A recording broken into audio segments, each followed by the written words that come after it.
Welcome to The Explainer. Today, we're digging into a story that asks a really unsettling question. What if your past wasn't just something you remembered, but something that could actually walk up to you at a party? That's right, we're diving into the haunting world of Isaac Bashevis Singer's A Wedding in Brownsville. Just think about that for a second. You're at a wedding, you're having a drink, and across the room, you see someone you know for a fact is dead. What do you do? Well, that's the wild question at the very heart of this story, a story that completely blurs the line between what's real and what's not. So to even begin to understand how a person could end up in a situation like that, we've got to get inside the head of our main character. He's a man who's living two lives at once, a man for whom the past isn't just history, it's kind of like a shadow that's always there. All right, so let's meet Dr. Solomon Margolin. This is a man who is literally split right down the middle between the successful American life he's built and a past that just refuses to stay buried. See, on one hand, you have the American success story. Dr. Margolin is a respected doctor, he lives in a fancy part of New York, he's done everything right. But on the other hand, underneath all that, he's still the boy from a town in Poland that was completely wiped off the map, a man who carries the ghosts of his entire family with him. And this internal conflict, it all comes to a head when an invitation shows up. It's for a wedding over in Brownsville. It's for the daughter of another survivor from his old hometown. Now for him, this isn't a party, it's an obligation. It's a connection to that old world he's tried so hard to leave behind, and honestly, he just does not want to go. So he gets in a taxi, and this ride isn't just a trip across New York City. No, it's something else entirely. It feels more like a journey into a different, much darker reality. As he gets further away from his comfortable home, the world outside the taxi window just gets grimmer, uglier. It's a total contrast to his polished life, and it's almost like the city itself is reflecting the dark past that he's traveling back towards. And the way he sees the people on the street starts to get, well, really weird. He sees them as these otherworldly figures, like they're being punished for something they did in another life. It tells you so much more about him and his own guilt than it does about them, right? He's projecting his own trauma onto the whole world.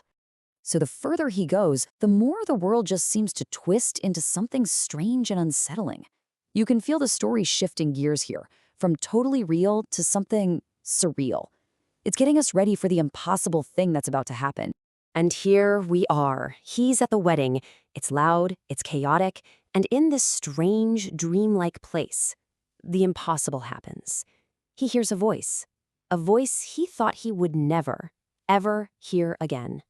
He has to now. He walks over to this woman, pulled in by the sound of her voice. It's a voice from his youth, from before the war, from a world that doesn't even exist anymore. He's testing her. He asks who her father was, and her answer, it sends a shiver down his spine. Melek the watchmaker was his old friend from back home. And if that's her father, then this woman, oh no. He just says it, the one thing he knows for sure, the fact he has lived with for decades. Razel is dead. And then she just calmly looks at him and says, I'm Razel. I mean, can you even imagine that moment? Razel. That name just hangs in the air.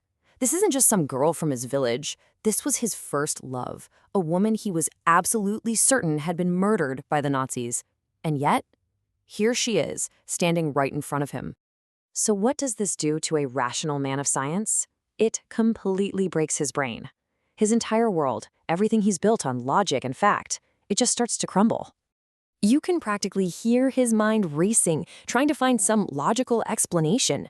Is she a ghost? An astral body? Is he drunk? Did he eat some bad fish? Is it just someone who looks like her? He's a doctor. He's trying to diagnose reality itself, and nothing, absolutely nothing, makes sense. Okay, let's zoom out for a second. What is the story really about? What's the big idea behind this incredibly strange and haunting encounter? And here's the thing. It doesn't actually matter if she's a real ghost or not. That's not the point.